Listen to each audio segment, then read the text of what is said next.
Well, good afternoon. My friends, we've made a lot of progress in our fight against COVID-19. The curve is bending, but as Dr. Brown made crystal clear yesterday, we can't take anything for granted. Not when new, highly contagious strains of the virus have entered our country.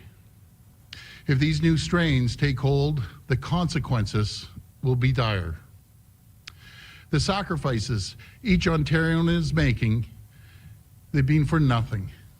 The time for decisive action is now. The past Boxing Day, we confirmed the first case of the UK variant of COVID-19 in Ontario. Since then, we've identified 51 more cases in the province. And we've seen how devastating the variant can be, how much more quickly it can spread. My heart goes out to the residents and families impacted by this terrible virus. My friends, I've sounded the alarm bell before. I stood at this podium and said it's not a matter of if these new variants will come to Ontario, but when. Through our voluntary airport testing pilot program, we've already identified 5 variant cases. These are 5 cases that could have otherwise gone unnoticed. 5 cases that could have infected others. I welcome the new measures announced by the federal government today. We've been calling for stronger measures at the border for months. And it's great to see that Prime Minister Trudeau listened to us. They'll be requiring mandatory testing for all incoming international travelers, putting in place stronger quarantine requirements and isolation measures, and suspending flights to some destinations until April. However, it looks like these new measures won't be fully in place until a few weeks from now. That's a few weeks too long. That's why today our government is taking swift and decisive action. We're releasing a 6-point plan to stop the spread of COVID-19 variants. This plan will act as a first line of defense against new variants of this virus. As part of this plan, Ontario's Chief Medical Officer of Health will issue a Section 22 order to require mandatory testing for all incoming international travelers at Pearson Airport effective Monday at noon. And as soon as possible, we will have additional testing measures at land border crossings. I want to thank the GTAA for stepping up to support this new measure at Pearson Airport. They've been amazing partners, and thank you again. Mandatory testing will serve as a stopgap until the new federal measures are fully in place, because we can't take any chances. We need to screen every single person who's coming into the country and into Ontario for these new variants. For the sake of our long-term care homes, schools, and hospitals, for the sake of everyone. Thank you, and God bless the people of Ontario. Now I'll hand it over to Minister Elliott. Thank you, Premier. As we know, the UK variant has been confirmed in our communities, with other variants circulating globally. As yesterday's modeling showed, the UK variant and other variants could put Ontario's pandemic response at risk. To control the spread of the virus and its variants, we are taking immediate action. Our 6-point plan will enhance the coordinated efforts the province is already undertaking to prevent the transmission of new variants. First, as the Premier mentioned, we will mandate on-arrival testing for international travelers until the federal program is in place. Mandatory testing at our borders is the most important thing we can do to stop the spread of these deadly variants in our communities. This will be done through the power of the Chief Medical Officer of Health by issuing a Section 22 order. Every traveler arriving at Toronto's Pearson will be tested, and if they refuse, they will be issued a ticket. Second, we are moving to quickly build the lab capacity to screen all positive COVID samples for variants within 2 to 3 days of initial processing. This will be in effect as early as next week. In addition, by mid-February, 10% of these samples will undergo full genomic sequencing to identify emerging variants. Third, given the evidence that new variants are more transmissible and may cause more severe illness, Any lifting of public health and workplace safety measures must be considered very carefully until more information on variant spread is known and overall trends in public health indicators are lower. The fourth point of the plan will strengthen case and contact management efforts for all COVID-19 cases. The provincial workforce will continue to support public health units to ensure they can reach out to and monitor all cases and contacts as soon as possible. All asymptomatic contacts will be asked to repeat testing on or after day 10 of their quarantine. And the households of all contacts and symptomatic individuals will be asked to stay home and quarantine until the contact has a negative test. Fifth, we will continue to work to protect our most vulnerable, accelerating the vaccination of residents in long-term care, high-risk retirement homes, and First Nation elder care home residents, dependent, of course, on supply provided by the federal government. To further help protect our most vulnerable, Ontario is introducing a provincial antigen screening program for the expansion of rapid testing in high-priority settings such as long-term care homes, retirement homes, essential workplaces, schools, and congregate living settings. We will also be requesting enhanced infection prevention and control self-audits in the highest risk settings. And finally, Ontario will use integrated data and deep analytics to drive decision-making and inform planning related to pandemic response, working with external partners to incorporate the latest in research excellence. This will enhance the province's capacity to identify known and emergent variants of COVID-19. Through these measures, our government is taking immediate and decisive action to control the spread, protect our healthcare system, and save lives. I know that many of us have felt cautiously optimistic about the decline in COVID-19 cases in recent days. Most people across the province have been doing their part and staying home to help stop the spread of COVID-19. To everyone listening today, thank you. But this variant could have deadly consequences and may put our collective efforts at risk. So please, until vaccines are widely available, please continue to stay home and follow the public health measures we know work and keep us safe. Thank you. We'll go over to the phone line for questions. Reminder to press *1 if you do have a question. And your first question will be from Rob Ferguson at the Toronto Star. Hi, Rob. Hi, Premier. I'm just wondering what this will mean for the restrictions that we have in place now. You're very worried about the variants. Does this mean that you're thinking going past February 10th with the restrictions we have in place now? Well, we're still a little ways off, and that will be up to the decision of Dr. Williams, the health table, and the cabinet. And we just want to make sure that no one lets their guard down. This variant moves extremely fast and can be deadly, and we're just very concerned. And you know what we're doing at the airport, Rob, is there's so many different tools that you use throughout this pandemic, and there's, as I always say, there's holes in the roof, and this is one hole that we can try to plug to the best of our ability. And I've always said about the airports, even on a voluntary basis that we had, at least we're having an idea, and we're catching some folks going through that inadvertently have or knew that they had COVID. And I think, and I want to, do you know who I want to give a shout out to, Rob? I want to give out a shout out to Minister LeBlanc, the federal minister, Dominic LeBlanc. The guy's a great guy. I met him, I think a couple of years ago, and we just hit it off. And now he really helped me move the ball down the field and cross the finish line. And I affectionately call him Dom. So Dom, if you're listening, thank you for all the help.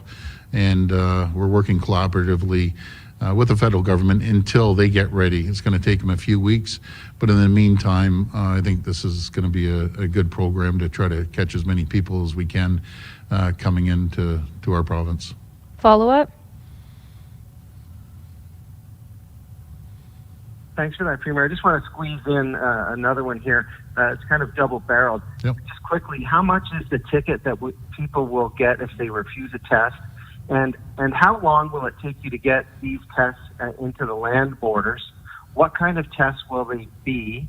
I'm assuming they'll have to be some kind of rapid test, but you could clarify that, because there are essential workers going back and forth every day, and I know you would have to be cognizant of lineups and whatnot. Absolutely, especially in Quebec, coming over to help out Ottawa General Hospital. So what I'm going to do, Rob, the ticket starts at $750 and can go up, but I'm going to pass it over to the Solicitor General and then over to the Minister of Health on the testing. I believe it's the PCR test still, but Solicitor General?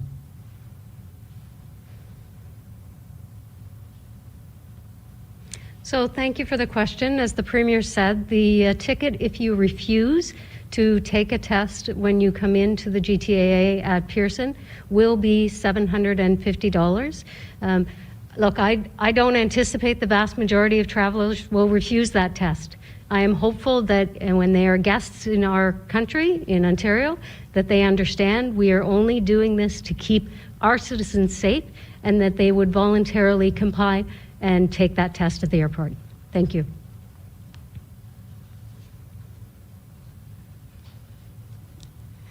Thank you. And with respect to testing, of course, what we're rolling forward with right now is the testing of travelers coming in from international destinations to Pearson.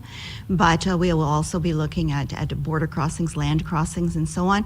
But we'll certainly take into consideration the fact that there are many healthcare workers from Quebec that come into Ontario every day to work.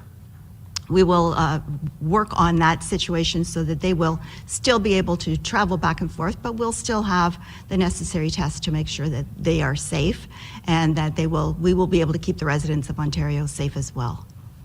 And I believe, Rob, just to follow up, I believe, and the Minister can confirm this, I think it's still the PCR test with a lower nasal swab going through the airport? Yes, the ones that are being used by Switch Health at the airport are PCR tests, but they have a quick return rate within the next day with the test results.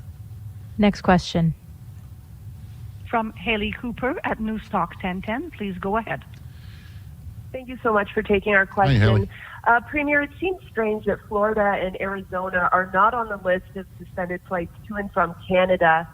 So in discussions, whether it be with the Prime Minister or Minister Freeland or someone else in the federal government, did the province ever ask for those destinations to be put on the list? And do you think what was announced today goes far enough? Because we're still allowing international travel. Yeah, really good question. I didn't mention Arizona or Florida, those specific states, but I encourage that every single person, at least in our case, that we're going to test everyone that's coming in. And I know I think the U.S. has been left off the list through the feds, but that's going to be up to them. You know, I'm usually what happens is, you know, no one likes, you know, going into the federal jurisdiction, and I don't. We're trying to help them. We're working together, as much as provinces don't like the feds going into their jurisdiction. But in this case, we're working collaboratively together. We will have further conversations about people flying in from the U.S. But my main concern, our area is going to be testing, and the other quarantine area, that's going to be the federal government. But we'll make sure that we test everyone that's coming in, because the positivity rate we saw at 2.5%, and as I mentioned before, even at 30,000. And then that was a low number, I think, with international travelers excluding the U.S. That's still 750 people coming in with you know, with COVID. That's massive, and that's just in 1 week. So I'm glad we were able to at least put one barrier up. It's never 100%, but it's better than nothing at all, and hopefully we'll be able to catch more people inadvertently. That they have it. I don't think anyone purposely wants to come in there and spread the virus, but I think it's a good barrier, that's for sure. Follow up? Thank you. And my follow-up, there's been a lot of talk about increasing testing in schools, and we want to know what the government is thinking in terms of that testing. Would it be rapid tests? Yes, it would be. It'd be the PanBio rapid tests, and we have plenty of those rapid tests, not only in the schools, with the long-term care, and especially in the private sector where we see large employers. And I'll give you one example, is Canada Post. Everyone's heard about the spread there. We encourage all large companies that have people working side by side to call the government. It's a reasonable cost. I believe it's about $6 each. And to keep your company safe and the people there working safe and your production line safe. But I believe there's 32 companies so far that have signed up, big, large companies in the meat, poultry, manufacturing, food manufacturing, automotive sector. So folks, if you're listening, you work at a big company, please contact us and we'll set you up with these rapid tests. And it just makes employers feel a lot safer as well. Next question. From Randy Rath at CHCH TV. Please go ahead. Hi, Randy. Hi, Premier. I'm wondering today, in the United States, Dr. Fauci is recommending double masking to try and keep the new variants at bay. Why aren't we doing that here? Yeah, I'll pass that over to Dr. Williams. So in the research and aspects around the variant, and that's what Dr. Fauci was addressing and speaking to, with the less inoculum needed for transmission, it's droplet spread. It's still the same measures are effective. The general message you've heard sometimes, a well-fitting mask is better than a couple of sloppy-fitting ones. And so you get a proper mask and wear it. We're asking our people in Public Health Ontario and with the Public Health Agency of Canada to review the guidelines and directions to say, is there any further recommendations we should be doing in regards to masking? Not only in the general public, which are saying if you do the masking, you wear it all the time, no face-to-face contact with people. Remember your distancing and that, except with your household members. And so we're going to be asking for that review to take place. Right now, we haven't supported fully yet the double masking because we want to depend on the evidence and the information that's received from a scientist. I know that Dr. Brown's team is looking at it as well, so we're going to get all that collated, and we'll be modifying our guidelines if and when we need it necessary. And that means also with people who are dealing with direct contact with patients and close contact with residents, for example, in long-term care facilities, et cetera. So we're looking at those reviews as well, and we'll be coming out with those recommendations and guidelines shortly. Follow-up? Yeah, okay. And while I have you, Doctor, a little while ago, you told me that we would need to see less than 1,000 new cases a day before we could move out of the current lockdown. Is that number no longer applicable? Is this new variant so dangerous, for lack of a better word, that we're going to have to continue this lockdown even if we have numbers below 1,000? That's a good question, Randy, because that was based on the average or the rate of hospitalization and ICU admission, and that was on the regular COVID-19 strain. We're getting some new data in from the UK and others that have a lot of it right now, trying to understand, is that hospitalization rate higher and is the ICU rate higher? And it seems to be indicating that, as well as some of the morbidity and mortality data that is coming in. Because initially they said, well, what it's transmitted better or quicker, they didn't think the mortality and morbidity was higher. Now they're changing that with new data and information coming out, because those are more lagging, as Dr. Brown speaks of, data points in there. So we're going to have to take that into account and see if the actual admission rate with the variant, if it becomes our dominant strain, as Dr. Brown was alluding to, that would certainly change the pressure on our intensive care units.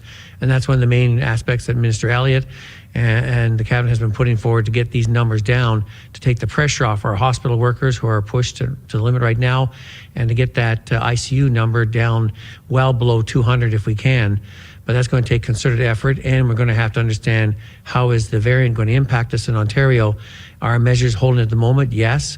Do we want to keep it that way? And I know the Premier's just announced further steps around the borders. We're going to do our best to keep that number down and understand how that's going to affect our public and the admission rates as well as ICU rates, and then we'll have to modify our numbers accordingly. Next question. From Sean Jeffers at the Canadian Press. Please go ahead. Hi, Sean. Good afternoon, everyone. This might be a question for both the Premier and Dr. Williams. I think a lot of parents are looking at the news over the last day or so, the modeling and the concern about the variant. And they're wondering what this means for the remainder of schools that are closed for in-person learning.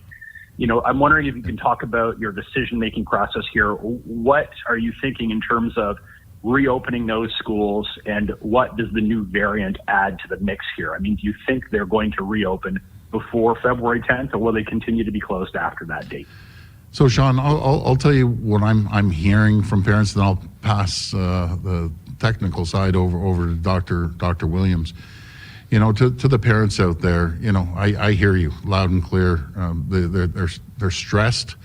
The ones that are still going to work, they go to work all day, they come home, they play the teacher, because then they're doing the homework, and then they have the chores, the house chores and everything else. They're stressed to the max right now. And then the kids, it's about mental health as well. I'm hearing more and more from parents saying, hey, we got to get the kids back into in-class teaching. And I agree, nothing is better than in-class, because a lot of kids, and I'm hearing this from the parents, are, you know, they have struggles sometimes, and other ones take to it like duck to a water. But again, our goal ultimately is to get the kids learning back into the classroom prior to you know, the Christmas break. That was the safest place for the kids. We're in the classroom. So that's our ultimate goal, and I'll pass it over to Dr. Williams. So one of our main concerns, even prior to having the variants coming our way, is the high levels of community transmission. And we've been planning and trying to work at how to first make it available, make it easy, make it effective and efficient, to have more screening of the children coming into the school system as we returned after the Christmas holiday season. We waited for that first week of January, and the numbers were even higher than we had hoped for. They're quite high, with high testing rates, etc. And the positivity rates of children being tested in those centers had gone from the low percents up to 12, 13%. So that was very concerning, so we delayed some. Our plan is to have the antigen testing made available, different formats. Where our centers are not so busy in some areas, they could still go for the testing. So to have children with the so-called posse symptomatic or the mild symptom that are coming back in, we want to be able to test those in a very easy way. We worked hard to get the permission to move the antigen test from a nasopharyngeal swab to a lower nasal swab, because children, after they had an NP swab once or twice, even adults, sometimes they're not too thrilled to have it again, and we do want their cooperation. And then also can we get people besides regulated health professionals to perform those tests, and we got that regulation changed as well. So there's a number of steps to get done, as well as getting the kits out to everybody. We're going to have to put that in place so that each medical officer of health, their school nursing program, and the staff they need to undertake those tests to make sure that the parents are saying, because we know with the variant, sometimes it's asymptomatic or posse symptomatic, very mild, and the children don't need to carry as much to be spreaders at this time. So we're still trying to understand why that doesn't lead to a lot of infections in the school. They can bring it home and pass it on to the family. So we're going to be looking at how to make it more readily available, because the parents want to know sometimes, could you just check my child out, and is it going to be easy? Can I get an answer back quickly with the antigen test? We can get it back in an hour or two. And a positive test, then you'd have to go to a center to get assessed, because then if that gets assessed with a PCR, then we're going to test all those, as the Premier and the Minister said, with our special PCR we've developed at the laboratory to do the 501 mutation that identifies one of the variants within a few hours, so we can track that very quickly, because we want to assure the parents. They'll say, can you tell us that things are okay in the school? We want to assure the teachers and the staff, is it okay in the school? So this screening is going to have to be done on a regular basis, and that's why we have freed up, and that's why the Minister and the Premier have been working hard at getting lots of the pan bio and the antigen test there.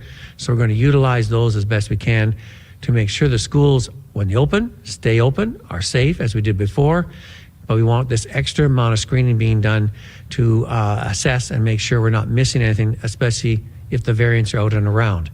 And so that's being rolled out, and we're having those discussions with the last number of weeks and continuing with the health units that are open and the ones that are going to be opening in the near future, because our medical officer of health, our table, myself, we all want the children back at school, essential for mental health, physical health, development, and learning. So we're working hard at that, and we know we can do that, and working with the Minister of Education and the Minister of Education to make sure it happens. Follow-up?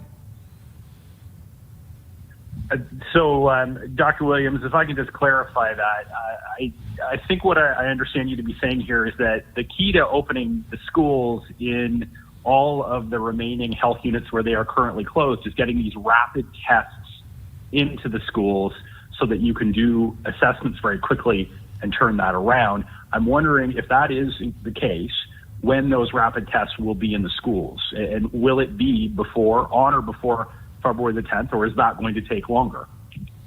We would like to have it prepared for the 10th. We don't know if that will be the day yet for sure. And the tests, whether done in the school or around the school, because sometimes you want the testing done at a central location. We're looking at where it might be convenient for the parent to bring the child to have the testing done. We're also interested because a lot of our cases we saw throughout the fall, even just before Christmas, they were not picked up in the school. The children brought it into the school. And so we're interested too, and I think some families like to know, can we get the other children tested in the family? Can the parents be tested? Because they would like to know, and then if it is, they would take steps as soon as possible. So we want to make sure that areas that can and need the testing done, because we said before when we did this with the mild symptoms, we had huge lineups of parents waiting for hours to get in. We switched to booking appointments, then they had a long time to get an appointment, and we overloaded our system. Now with equipment and testing available, we want it to be done quickly, conveniently, and easily accessible for some who don't have a car to drive to an assessment center, can be in a location near and around your school centers, so you can do it in a timely fashion and convenient, because you may have to have sometimes 2 tests within 24 hours or 48 hours. Next question.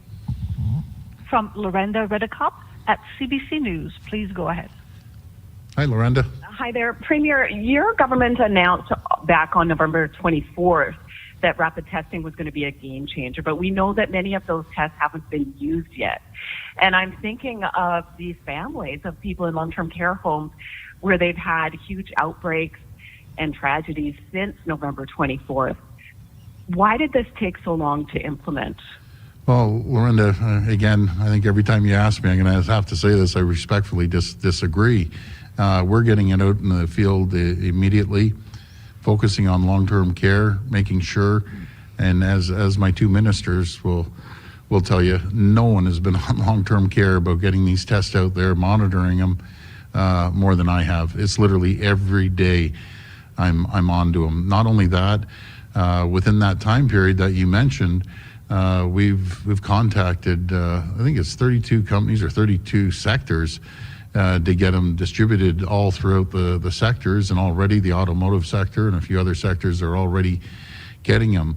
On top of that, we had a challenge with Abbott in getting enough supply there, and I made a phone call to the president of Abbott and had a good chat with him, and all of a sudden now we have millions.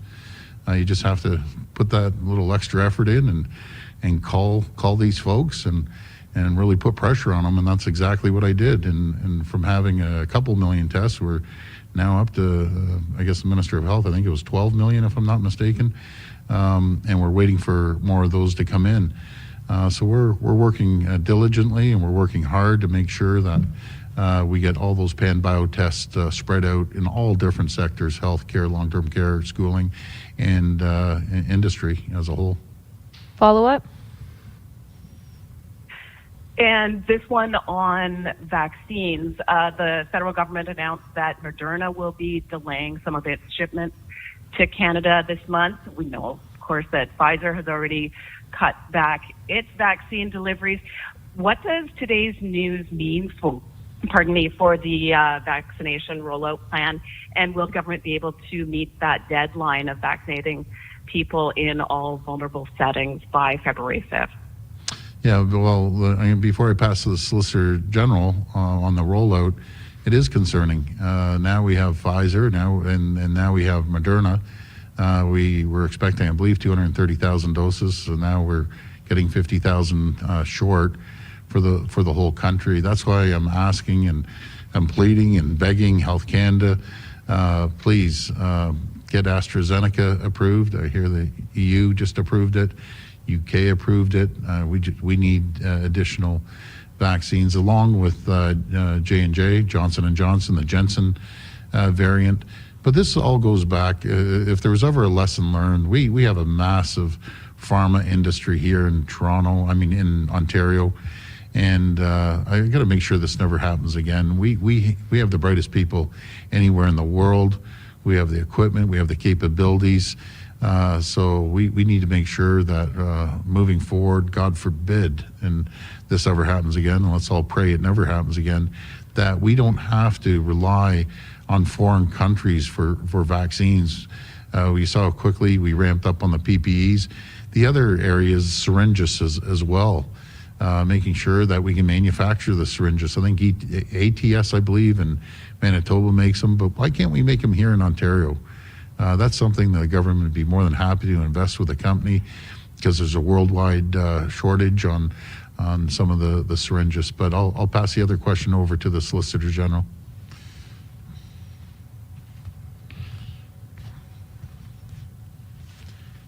Thank you. Listen, when we hear the disturbing news from the federal government of decreases in the supply and when they are arriving, yes, it concerns us. But I can assure you, earlier today, General Hillier, Minister Elliott, and I had a meeting with all of the heads of the local public health units. And we have very engaged partners who are telling us and working with us to make sure that the most vulnerable in our long-term care residents and our high-risk retirement home residents are getting those first and second doses of vaccines. The partnerships that are being forged as a result of working together on the vaccine rollout are something that I firmly believe will help us down the road to continue having a high-class vaccination rollout, as well as a very robust healthcare system. I can't say enough for the public health units and the leaders within them who are working with us when we have to move supplies around to make sure that all long-term care residents and high-risk retirement home residents are getting those doses is really heartwarming. So we're making it work. Would we love to have more vaccines tomorrow? Absolutely. But we're working with what we have, and we have willing partners who are making it happen on the ground. Thank you. Last question. From Jordan Rivers at Kenora Online. Please go ahead. Hi, Premier. Hi. Knowing that the economy in northwestern Ontario relies heavily on our neighbors from Manitoba, and with the major challenges we've seen in the rollout of the vaccine program, what message would you have for businesses in northwestern Ontario who are concerned about the upcoming summer and tourist season? Well, as long as we follow all the protocols and we get these vaccines and our mass vaccination program through April, May, and June that we're focusing, as again, I want to emphasize, as long as we get the vaccines, doing 160,000 vaccinations every single day. And anyone who wants a vaccination, I'd say by the middle of July, should be able to have a vaccination. Again, God willing, we get these vaccines in here. And I just ask everyone, please hang in there. We're doing everything we can to get the economy up and going. I got to thank Dr. Williams too. He's worked very, very hard. He's in a tough position, always balancing health, making health. That's his priority, and trying to balance the economy a little bit as well. It's challenging, but let's all pray we get these vaccines, we get it out there, and then let's look at the numbers. I'm confident if we get everyone vaccinated, we'll see the numbers drop and we can get back to normal. But I'm sorry, I just can't give you a prediction, 3 months down the road. That this is so fluid.